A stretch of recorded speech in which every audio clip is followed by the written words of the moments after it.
시간에는 감사, 그 사랑을 마음에 두기라는 제목으로 함께 말씀을 나눕니다.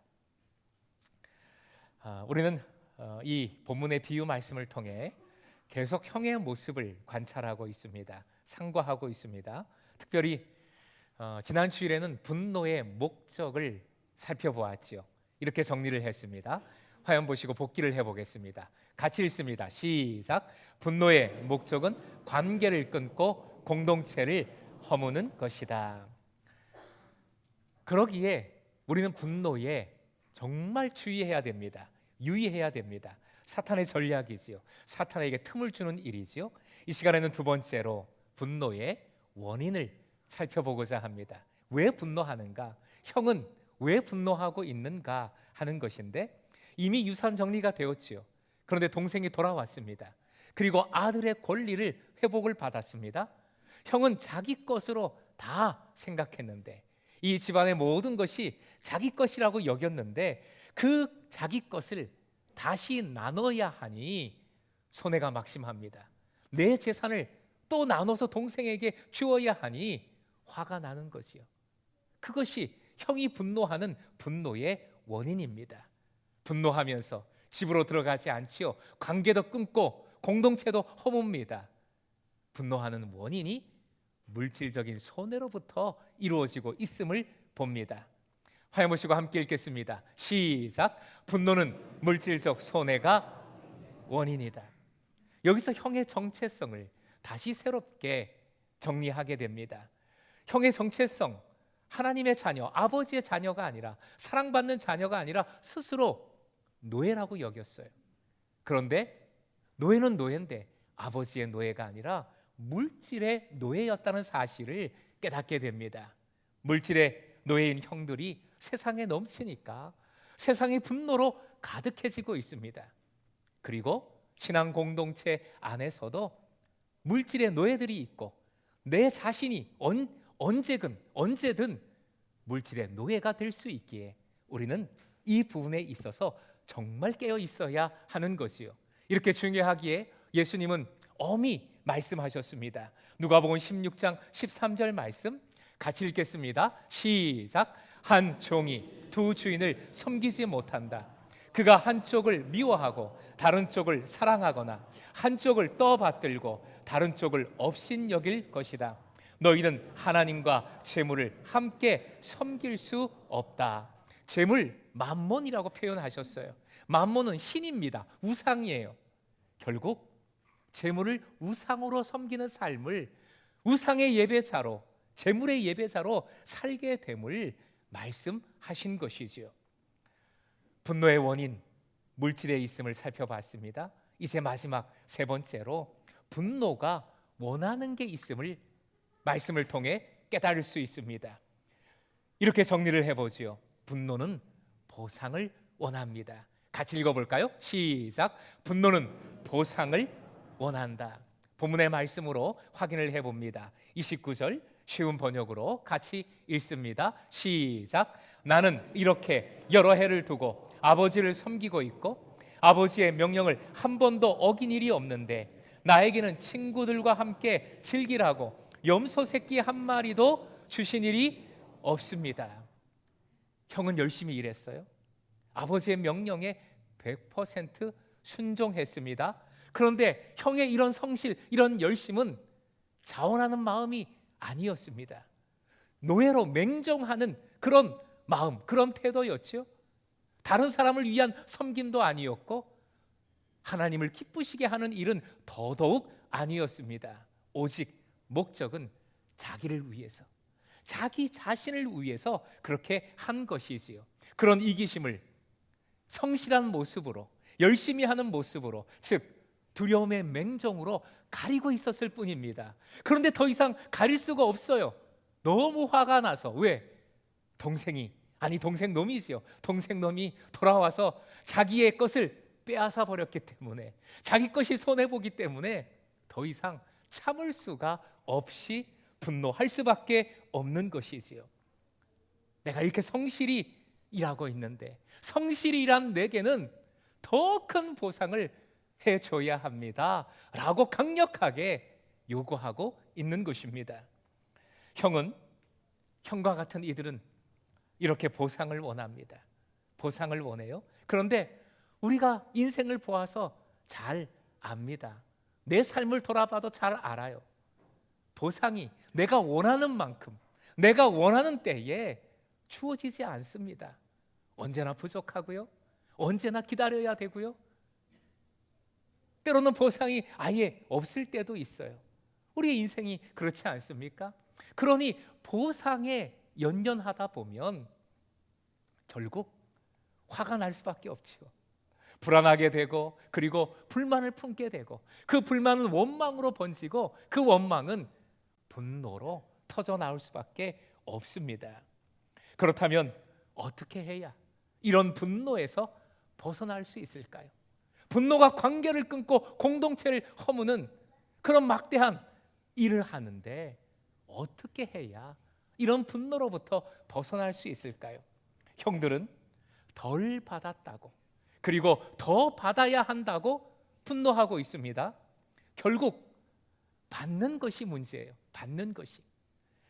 냉장고에 뭔가 이 먹을 것이 가득히 채워져 있으면 기분이 좋잖아요. 저만 그런가요? 꺼내 먹는 재미가 있지 않습니까? 또 딱 열어봐서 야, 이게 있구나, 저게 있구나, 꺼내 먹는 행복함이 있어요. 그처럼 받은 뭔가가 있음을 내가 깨닫고 그 받은 것을 내 마음에 가득히 채워놓고 있으면 분노에서 벗어나서 기분이 좋죠. 행복할 수 있는 것이지요. 비유에서 32절 아버지의 입술을 통해 예수님은 이렇게 표현하고 계십니다. 화면 보시고 읽어보겠습니다. 시작. 우리가 즐거워하고 기뻐하는 것이, 한 번 더요. 시작. 우리가 즐거워하고 기뻐하는 것이 마땅하다. 마땅하다 하셨어요. must, 반드시 해야 한다. 반드시 기뻐해야 된다. 반드시 즐거워해야 된다 말씀하십니다. 여기서 즐거워해야 한다, 즐거워하다라는 원어를 보니까 따라해 주십시오. 마음에 좋은 기분을 두다. 화면 보시고 한 번 더 읽겠습니다. 시작. 즐거워하다. 마음에 좋은 기분을 두다. 이 즐거워하다라는 뜻이 그 원어 동사를 보니까 본래적으로 마음에 좋은 기분을 두는 것입니다. 마음에 좋은 기분을 두는 것. 결국 반드시 마음에 그것을 두어야 한다. 반드시 마음에 뭔가가 있어야 한다라는 말씀이에요. 그게 뭘까요? 마음에 뭘 두어야 할까요? 예수님은 본문을 통하여 이런 처방전을 우리에게 내어주셨습니다. 따라해 주십시오. 마음에 예수님을 두라. 더 크게 함께 시작. 마음에 예수님을 두라. 31절 아버지의 말, 그 분노한 형에게 달려가서 그 형에게 말하는 아버지의 말이지요. 아들아, 너는 늘 나와 함께 있고 내 것이 모두 내 것이 아니냐. 내 것이 아버지 것이에요. 모두 내 것이 아니냐. 하나님께서 늘 함께 하시며 하나님의 모든 것을 믿는 이에게 다 주심을 아는 것, 인정하는 것이 믿음입니다. 그 사랑을 깨달은 바울 사도는 이 놀라운 말씀을 선포하지요. 로마서 8장 32절 말씀 같이요. 시작. 자기 아들을 아끼지 않으시고 우리 모두를 위하여 내주신 분이 어찌 그 아들과 함께 모든 것을 우리에게 선물로 거저주지 않으시겠습니까? 아멘. 다음이 없는 아버지 하나님의 사랑은 결국 예수를 내어주신 사랑입니다. 예수로 말미암아 죄 사함을 받았고, 예수로 말미암아 영원한 생명을 허락받았고, 예수로 인하여 완전히 새로운 삶을 부여받은 것이지요. 예수를 받은 것은 돈이나 권세나 세상이 절대 줄 수 없는 완전히 새로운 것, 완전히 새로운 것, 모든 것을 받은 것과 다름이 없습니다. 세상에서는 가장 비싸고 좋은 것을 받았어요? 그러면 그것 받았으니까 당신은 이제 됐어, 그만, 그렇게 할 겁니다. 그런데 하나님의 사랑은 달라요. 하나님은 독생자 예수 그리스도와 함께 더 좋은 것을 더하여 주시는 사랑으로 계속해서 역사하십니다. 계속해서 주시는 것이지요. 이를 깨닫고 이를 인정하고 즐거워하는 것이 믿음이고 감사입니다.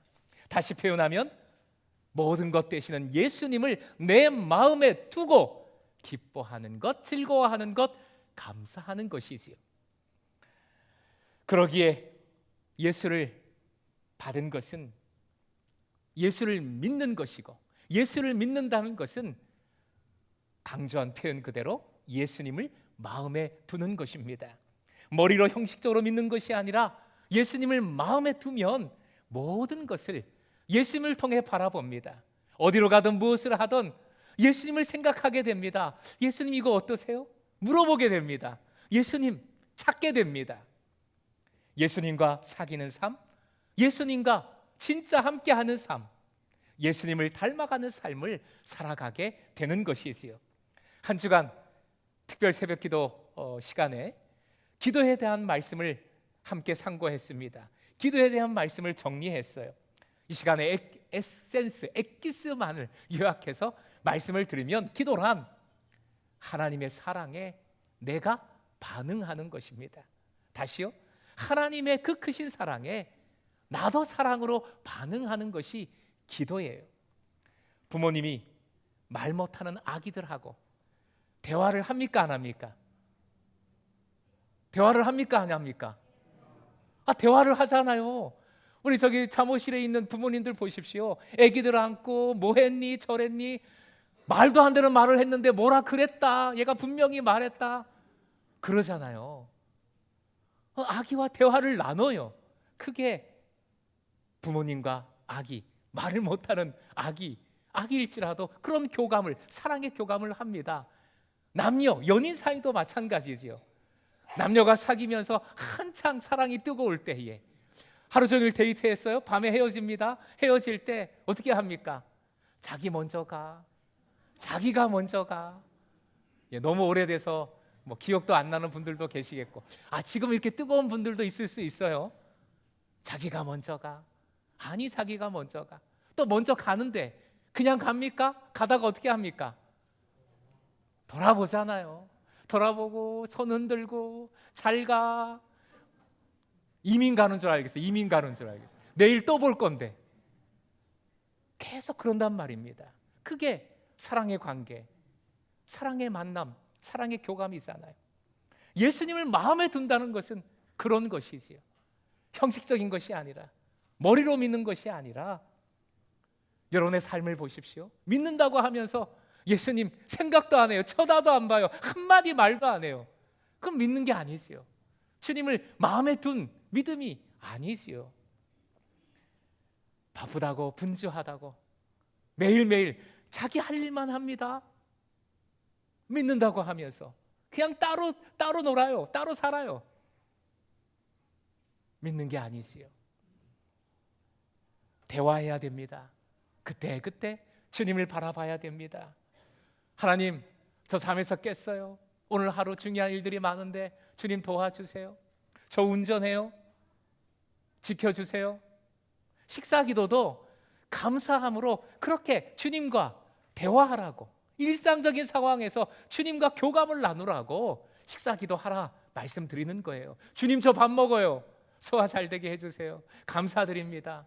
주님, 저 학교 가요. 직장 가요. 운전해요. 설거지해요. 이게 기도이고, 이게 믿음이고, 이게 365 늘 감사의 삶 모습인 거지요. 여러분, 오늘 잠에서 깼을 때, 여러분이 잠자리에서 일어나셨을 때 첫 번째 한 생각이 무엇입니까? 할렐루야. 네. 눈 뜨자마자 어떤 분은 배고프다, 뭘 먹을까 생각하는 분도 계시더라고요. 깨자마자 뭐 하셨어요? 아이고, 이렇게 몸이 피곤한가? 아이고, 이렇게 찌뿌둥하지? 피곤하다, 힘들다, 어렵다, 아이고, 교회도 가기 싫다, 혹시 그런 부정적인 생각 하셨어요? 아니면 기분 좋게 힘차게 일어나셨습니까? 기분 좋은 마음을 가지셨어요? 무엇 때문에 기분 좋으셨습니까? 마음에 예수님을 딱 둔 신앙의 선배가 이렇게 고백을 합니다. 시편 17편 15절 말씀이에요. 쉬운 번역으로 같이 읽겠습니다. 시작. 주님을 모습해 올 때에 주님과 함께 있는 것만으로도 내게 기쁨이 넘칠 것입니다. 깨자마자 주님 함께 계시는군요. 주님 함께 하시는 것만으로도 저는 너무 기뻐요 라고 고백을 하고 있는 거예요. 여기서 기쁨이 넘칠 것입니다 라는 이 동사는 만족합니다. 다 채워졌습니다. 충만합니다. 감사할 뿐입니다 라는 뜻입니다. 오직 나와 함께 하시는 주님만으로 나는 감사해요. 나는 충만해요. 나는 만족해요. 나는 다 채워졌어요 라고 기뻐하는 거지요. 그래서 감사하는 것입니다. 이 고백이 여러분의 고백이 되길 축복합니다. 이 고백이 여러분의 365 늘 감사의 삶이 되길 소망합니다. 이 시간 연습해 보겠습니다. 전화 소리가 이렇게 또 크게 나네요. 오래간만에 들어보는 옛날 전화 소리. 감사합니다.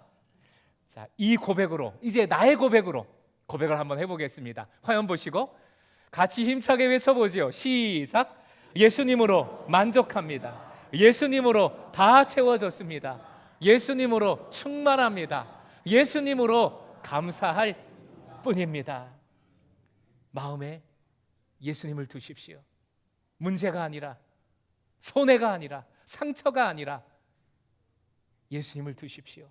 그럴 때에 분노가 기쁨으로 바뀌고 365 늘 감사의 삶으로 하나님 나라의 그 영광, 그 기쁨, 그 열매를 풍성히 누리는 여러분과 우리 공동체가 될 수 있기를 주님의 이름으로 축원드립니다.